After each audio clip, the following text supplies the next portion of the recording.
Hi everyone, welcome back to my channel, and this is the video of previous year question number 64 of CSIR Net Life Science December 2026, जहां पर DBT को भी इस बार मर्ज कर दिया गया CSIR नेट लाइफ साइंस में।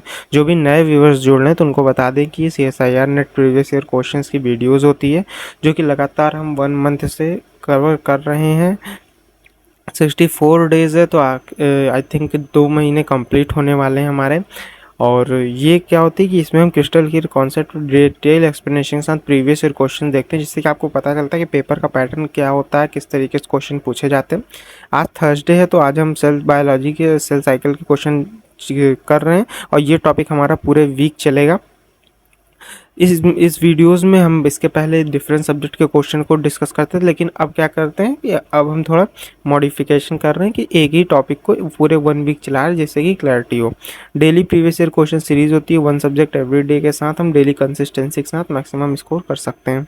तो चलिए स्टार्ट करते हैं। आपको क्या करना, अगर आप नए हैं तो प्लीज़ चैनल को सब्सक्राइब और वीडियो को लाइक ज़रूर से करिएगा, इससे आपकी भी हेल्प होगी और मेरी भी थोड़ी हेल्प होगी।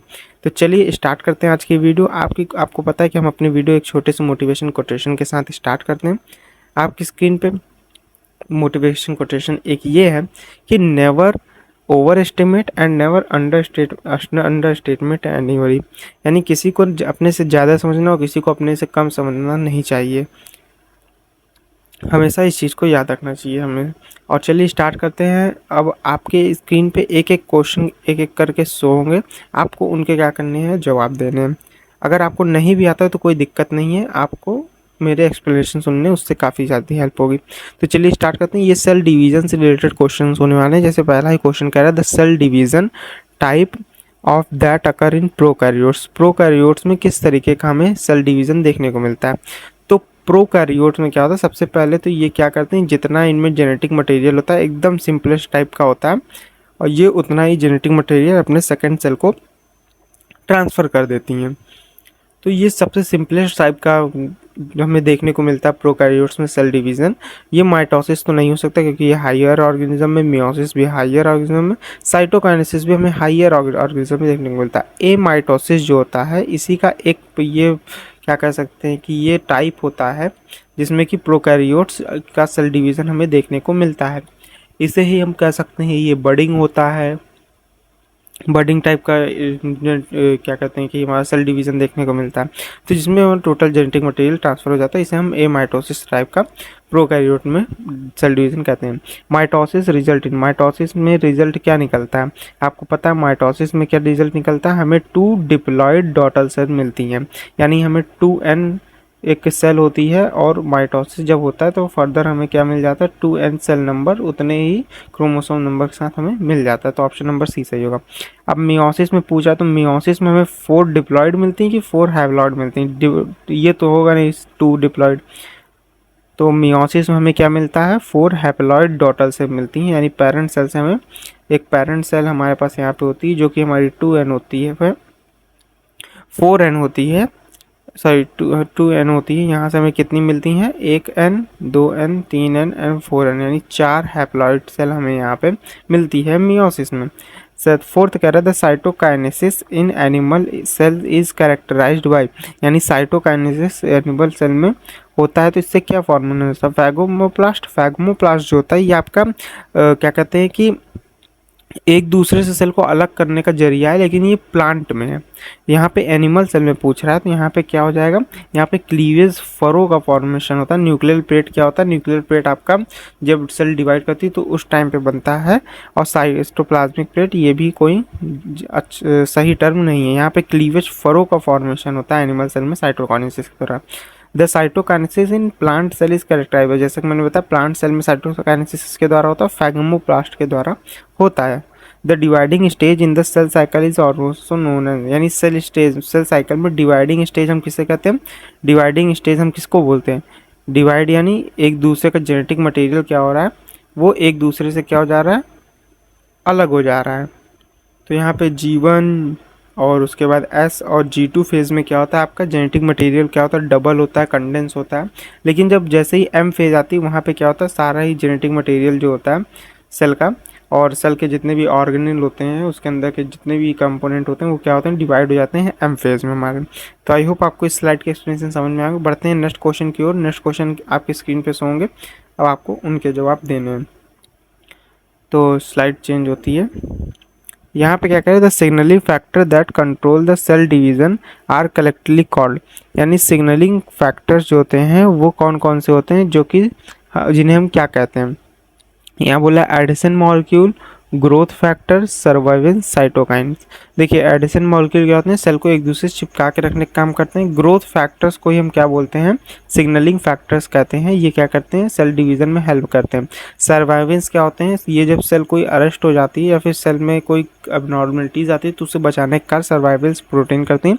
साइटोकाइन्स आपको पता है कि सेल में जो आपका पोल्स होते हैं उनमें क्रोमोसोम को अपने तरफ खींचने का काम साइटोकाइनेसिस में होता है। M phase consist of, M phase में आपको क्या होता है, एम फेज में आपको पता है कि जो भी आपका जेनेटिक मटेरियल होता है ये सारी चीज़ें डिवाइड हो जाती हैं।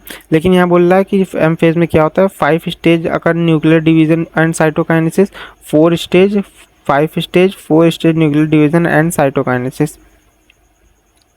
तो यहाँ आई थिंक 2 ऑप्शन, अच्छा हाँ, विदाउट साइटोकाइनेसिस बोल रहा है ना। तो यहाँ पे क्या हो जाएगा, 4 stage of nuclear division and cytokinesis, यानी माइटोसिस में आपके एम फेज में 4 स्टेज प्रेजेंट होती हैं। आपको पता है कि prophase, anaphase, telophase and prophase होता है, एनाफेज होता है, टीलोफेज होता है। इसका थोड़ा सही ऑर्डर लिख दे रहा हूँ। प्रोफेज पहले, फिर मेटाफेज, फिर एनाफेज एंड फिर टीलोफेज, और उसके बाद हमें क्या देखने को मिलता है, साइटोकाइनेसिस देखने को मिलता है। तो यहाँ पे 4 स्टेज प्रेजेंट होती है न्यूक्लियर डिवीजन की, और उसके बाद सेल पूरी तरीके से अलग हो जाती है, जिसे हम साइटोकाइनेसिस कहते हैं। तो आई होप ये आपको समझ में आया होगा। अब बोला the features of unique to M phase are, यानी जो आपका एम फेज होता है जहाँ पे सारा जेनेटिक मटेरियल अब क्या होता है कि डिवाइड होने लगता है, तो यहाँ पे क्या देखने को मिलता है, mitotic spindle reduction in ploidy chromosome condensation, mitotic spindle increase in ploidy chromosome condensation, mitotic spindle maintenance of ploidy chromosome condensation, mitotic spindle loss of ploidy chromosome condensation. देखिए माइटोटिक स्पिंडल सब में होगा, क्रोमोसोम कंडेंसेशन भी सब में होगा। अब यहाँ पे reduction ploidy, increase in ploidy, maintenance of ploidy, loss of ploidy देखना पड़ेगा हमें। तो इसमें से कौन सा सही ऑप्शन होगा, तो जैसा कि यहाँ पे माइटोटिक बोल रहा है, तो माइटोटिक का मतलब ही होता है कि जो प्लॉइडी होती है 2n से 2n को मेंटेन किया जाता है। तो यहाँ पे इस वजह से ऑप्शन नंबर सी हो जाएगा कि माइटोटिक स्पिंडल बनता है, maintenance of ploidy and chromosome condensation. The event that initiate M phase is, यानी ऐसा कौन सा इवेंट है जो एम फेज को इनिशिएट करता है, chromosome condensation, DNA synthesis and duplication, segregation of chromosome, chromosome condensation. तो यहाँ पे क्रोमोसोम कंडेंसेशन जो होता है वही क्या होता है, इनिशिएट करता है एम फेज को, क्योंकि सारा क्रोमोसोम कंडेंस हो जाता है, उसके बाद वो डिवाइड करने के लिए जाता है। तो यहाँ पे ऑप्शन नंबर डी सही होगा। Chromosome condensation on chromosome condensation facilitates. तो यहाँ क्या होगा कि the event of initiate M phase में क्रोमोसोम कंडेंसेशन होता है, और क्रोमोसोम कंडेंस किस चीज़ को फैसिलिटेट करता है, ये फैसिलिटेट करता है equal segregation of daughter cell, यानी जब क्रोमोसोम कंडेंस हो जाता है तो ही क्या होता है कि जो डॉटर सेल होती हैं एक दूसरे से इक्वल सेग्रीगेट होती हैं। आई होप ये एक्सप्लेनेशन समझ में आ गया इस स्लाइड में। बढ़ते हैं नेक्स्ट क्वेश्चन की ओर। नेक्स्ट क्वेश्चन आपकी स्क्रीन पे शो होंगे, और न्यू स्लाइड आपकी स्क्रीन पे अब एक एक करके नेक्स्ट क्वेश्चन की शो होगी। The bipolar mitotic spindle consist of, bipolar यानी डिफरेंट जो सेल होती है उसके डिफरेंट पोल पे जब आपके क्या होते हैं कि स्पिंडल चले जाते हैं तो उनके पास क्या क्या होते हैं, ये चीज़ यहाँ पे पूछ रहा है। तो यहाँ पे क्या हो रहा है कि बाइपोलर माइटोटिक स्पिंडल किस चीज़ के बने होते हैं, यहाँ पे क्या होते हैं, माइक्रोट्यूब्यूल्स के भी बने होते हैं और प्रोटीन्स के भी बने होते हैं, यानी इसके भी इसके भी। तो यहाँ पे ऑप्शन नंबर सी हो जाएगा, सेंट्रोमियर के नहीं होते spindle, bipolar spindle. The contractile ring form during the animal cell division is formed of, यानी कॉन्ट्रैक्टाइल रिंग जो फॉर्म होती है आपकी सेल डिवीजन में क्रोमोसोम्स पर, वो किस चीज़ की बनी होती है, मायोसिन एंड एक्टिन फिलामेंट्स की, जिससे कि क्या होता है ये दोनों कॉन्ट्रैक्टाइल मसल्स में जैसे वर्क करते हैं उसी तरह यहाँ पे वर्क करके एक दूसरे से स्ट्रेच करते हैं क्रोमोसोम को, सिस्टर क्रोमोसिस्ट को। तो यहाँ पे ऑप्शन नंबर ए हो जाएगा। अब यहाँ बोल रहा है the contractile ring help in, contractile ring help किस में करती है, आपके सेंट्रोमियर फॉर्मेशन को भी, सेंट्रोमियर फॉर्मेशन में भी हेल्प करती है। साथ ही साथ for sale division and eukaryotic should duplicate, यानी यू सेल डिवीजन में यूकैरियोटिक सेल जो होती है वो क्या क्या डुप्लीकेट करती है, पहली बात अपना डीएनए और दूसरी बात अपना सेंट्रोसोम्स को क्या करती है, डुप्लीकेट यानी डबल करती है, उसके बाद वो डिवाइड होती है।